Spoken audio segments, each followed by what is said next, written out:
Koffietyd by die rots, saam met my, Frik Weideman, op hierdie pragtige Saterdag, Shabbat. So mense, goeiemôre van my kant. Ek vertrou dit gaan sommer goed met jou en dankie dat jy weer eens ingeskakel is by Koffietyd op hierdie besondere môre. Ek kry 'n navraag in die week wat iemand vir my vra, Frik, so sê gou vir my, wanneer ervaar ek die teenwoordigheid van ons Hemelse Vader, die teenwoordigheid van sy Heilige Gees? En ek sê dis maklik. Ek sê, weet jy, ons probeer hierdie verhouding met ons Hemelse Vader so moeilik maak. Dit is eintlik eenvoudig. Ek sê, wanneer jy sy woord oopmaak, mense, as ek hierdie woord oopmaak hier op die plaas te kuil en hier by die rots, dan verander hierdie atmosfeer. Want nou gaan sy woord 'n realiteit word. So wie is die woord? Dis Meester Yeshua. Waar moet die woord wees? Hier binne. Dit moet in my gedagtelyne wees. Die feit dat ons die teenwoordigheid mis, spandeer die tyd met sy woord, die oomblik wanneer jy sy woord oopmaak, word hierdie plek waar ek nou staan, heilig. Want hy is die heilige van Israel. Sy woord is onfeilbaar. In sy woord is daar genesing, daar's wonderwerke, daar's deurbrake. In sy woord kom daar bevryding. So wanneer jy sy woord oopmaak, mense, dan ervaar ek die teenwoordigheid, want hy is die woord, en hy het onder ons kom woon, en hy is by ons, hy is in ons, hy kom deur ons, deur my mond, deur my gedagtelyne, kom sy woord. En ek is van mening by Koffietyd vanoggend dat hier's mense ingeskakel wat regtig hunker na 'n wonderwerk in hulle lewens. Dalk miskien 'n wonderwerk vir finansies, hulle besighede, dalk 'n wonderwerk vir siekte in hulle liggame wat net eenvoudig nie herstel nie. Sjoe, en hier's 'n ding wat my verskriklik pla. En dit is ons tieners. Selfs nie net ons tieners nie, manne van 30, 40, 45. Ek het nou 'n navraag gekry van 'n persoon van oor die 50, man. Ek kom tot die punt. Wat betrokke is met dwelms. Betrokke is met alkohol, wat dit nie kan los nie. En my hart gaan so uit. En ons het wonderwerke nodig in Suid-Afrika, waar ons manne, ons volk, ons tieners weer kan terugkeer na ons Hemelse Vader. Ek het regtig hierdie beklemming en ek het 'n uitroep na Vader om te sê, Abba, help ons mense, want ouers weet nie wat om te doen nie. Hulle sit met hulle hande en hulle hare oor tieners wat betrokke is met alkohol en dwelms en sigarette in al die vorme, natuurlik dagga of wat ook al die geval mag wees. So ook in hierdie area het ons vandag 'n wonderwerk nodig. En ek besef so vandag, weet jy, ons sien, maar ons sien nie. Ons hoor, maar ons hoor nie, want daar's nie verandering nie, daar's nie, wanneer ek die woord lees, mense, elke keer wanneer ek die woord lees, moet daar 'n verandering in my lewe plaasvind, want die woord bring transformasie. Wanneer ek die woord het, dis die waarheid natuurlik, het ek ook sy gees, en sy gees in die woord is waarheid en gees. En nou sê Abba, ek soek my manne, ek soek my vroue, wat my sal aanbid in gees en in waarheid. So is die probleem, en dis waaroor ek gou wil gesels met jou by Koffietyd. Wanneer ons 'n wonderwerk nodig het, dan klim ons in die kar en ons ry na 'n diens toe wat genesingsdiens is, as ek byvoorbeeld genesing nodig het in my liggaam. Wanneer ek nodig het om te hoor wat Vader vir my wil sê, dan klim ek in die kar en ek ry na 'n profeet toe, na 'n profetiese diens, en dis die protokol. Met ander woorde, iemand moet net sy hande op my lê. Iemand moet net vir my bid, en dan gaan daar 'n wonderwerk in my lewe plaasvind. Met ander woorde, daar's protokol. Nee, gaan na hierdie diens toe, gaan na daai man toe, gaan so toe, en as jy daai diens bywoon en iemand bid vir jou, gaan goed gebeur. En ons is so geneig om te fokus op die protokol oor wat is volgende. Ons mis baie keer sy stem. Kom ek lees gou vir jou 'n baie mooi gedeelte, en as jy 'n woord het vanoggend, bly gesaam met my. Ek lees vir jou in die boek van Markus hoofstuk 8, hierso vanaf vers 22, hoor gou wat sê die woord. Yeshua genees 'n blinde man van Betsaida. En hulle het in Betsaida aangekom, en toe bring hulle 'n blinde man na Meester Yeshua toe. Hoor hoe pragtig is dit hier, hoor hoe mooi is dit. Dis nou die protokol, dis die protokol. En dit gebeur, met ander woorde, Meester Yeshua funksioneer soos hy wil, wanneer hy wil, en met wie hy wil. Maar die feit bly staan is, hy's elke dag dieselfde, gister en vandag en môre, en ons is so geneig om stereotyp te raak met die woord. En wanneer jy stereotyp raak met die woord, mense, dan mis ons die stem. En wanneer jy die stem mis, dan is dit fataal. Kom ek lees gou vir jou. Hulle het hom na hom toe gebring om hom aan te raak. Hy aanraking, bid net vir my, help my, seën my. Hoor gemooi, vers 23. En hy het die blinde man aan die hand gevat en hom uit die dorp uitgelei. En toe het hy op sy oë gespoeg en sy hande daarop gesit en vir hom gevra, sien jy al iets? Dis my gebed vanmôre vir elke persoon wat ingeskakel is by koffietyd. Sien jy al iets?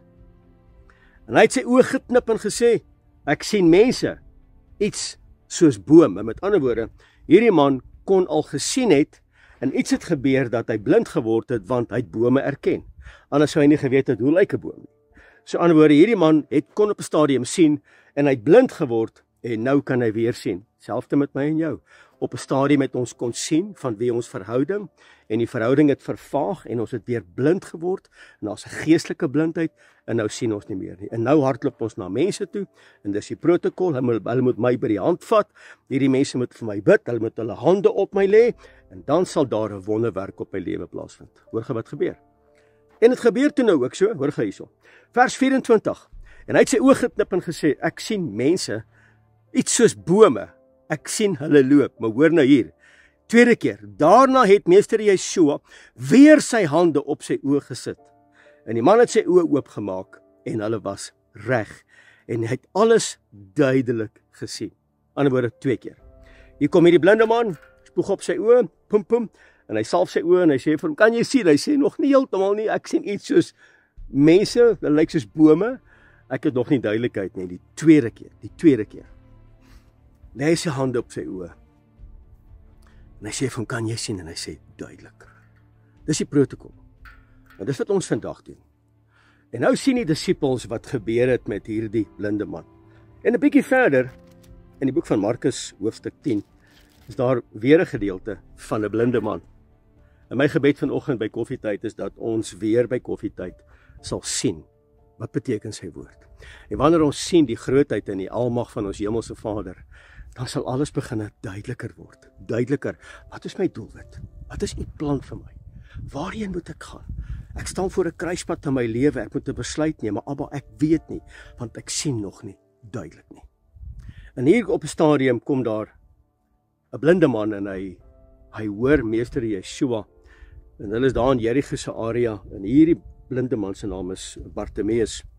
En toe hulle by Jerigo aankom, toe hoor hierdie man van meester Yeshua. Nou hierdie is belangrik dat ons die stem sal hoor. Ons is so gefokus op die protokol. Ons hardloop rond en ons is hier na toe en ons is daar na toe, amper soos 'n afkophoender wat nie weet wat is die rigting nie. Want ons sien nog nie. Dit is belangrik om te sien, is belangrik om te hoor by koffietyd vandag. Hoor ge wat gebeur. Markus hoofstuk 10, vers 46. Daarna kom hulle in Jerigo aan, en toe meester Yeshua en sy disippels en 'n aansienlike menigte weer daarvan af verder gaan, sit daar 'n blinde bedelaar met die naam van Bartimeus, seun van Timeus, langs die pad. En toe hy hoor dat meester Yeshua van Nasaret, het hy begin uitroep en hy sê, seun van Dawid, ontferm u tog oor my. Hy roep uit. En baie mense het met hom geraas en vir hom gesê, bly stil. Ek begin met jou praat. Ek is geroep om die woord van Elohim te verkondig. En daar is baie mense wat aanvallend is en baie predikers om te sê, ek wens net Frik wil stil bly. Ek gaan nie stil bly nie. Ek gaan uitroep. Wat se geraas maak hy? Ek wil vandag vir jou sê, ek gaan uitroep harder, want ek verwag die Messias, die bruidegom, en die volk moet in lyn kom, want ons is nog nie in lyn nie. En baie mense het vir hom gesê, bly stil, maar hy het al hoe harder uitgeroep, seun van Dawid, ontferm u tog oor my. En meester Yeshua het gestaan en gesê, roep hierdie man nader. En hulle roep hierdie blinde man en sê vir hom, hou moed, staan op. Hy roep jou. Halleluja. Dis vandag vir jou. Dis vandag vir jou. Hou moed, staan op. Hy roep na jou. Nou, die vorige een het aan hierdie man toe gegaan en hy het op sy oog gespoeg. Ja, ek wil nou iets gesê het, maar ek gaan dit nie nou sê nie. Hy het op sy oog gespoeg. Ek dink dis nogal 'n storie, nee, is iemand poef in jou oë en hy salf jou oë en hy sê vir jou, "Alright, kan jy sien?" Hy sê, "Nee, nog nie heeltemal nie." Ek dink dis nogal 'n storie. Nou is die disippels in afwagting dat hy dit weer gaan doen. in hierdie geval. En hy het sy bootkleed net daar gelos, met ander woorde, hy het niks saamgevat nie, hy het opgespring en na meester Yeshua toe gegaan. En Yeshua vra vir hom, wat wil jy hê moet ek doen? Hoor jy hierdie pragtige woorde, hy sê, Rabboni, sê die blinde man vir hom, dat ek kan sien. Nou dis vandag my begeerte vir jou by koffietyd, dat jy kan sien. Want die woord van Elohim in die boek van Jesaja 43 sê, hy sê, julle sien, maar julle sien nie. Julle sien nie. Die hand, die teenwoordigheid, sy liefde, sy genade, sy wonderwerk in jou lewe nie. En ons is so geneig om te hardloop na die protokol, na die stereotyp. Nee, iemand moet nou vir my bid, hulle moet hulle hande op my lê, hulle moet my kom salf, hulle moet my oë salf, hulle moet my ore salf. Dis so protokolgerig, dis so, alles moet so in lyn wees, dit is hoe dit werk, en dan kom die miracle, hoor wat gebeur hier. Vers 52. Meester Yeshua sê daarop vir hom, jy kan maar gaan, halleluja, jy kan maar gaan, want jou geloof het jou gered. En dadelik kon hy sien, en hy het op die pad agter meester Yeshua aangeloop. En toe ek het lees, toe besef ek dat ons is so baie keer geneig om te hardloop na die protokol, na die aanvaarding, na die aanraak. Ons mis die stem. Die disippels wag in afwagting. So wanneer gaan hy spoeg? Wanneer gaan hy dit doen wat hy die vorige keer gedoen het? Nee. My protokol verander, wanneer ek wil, met wie ek wil en hoe ek wil.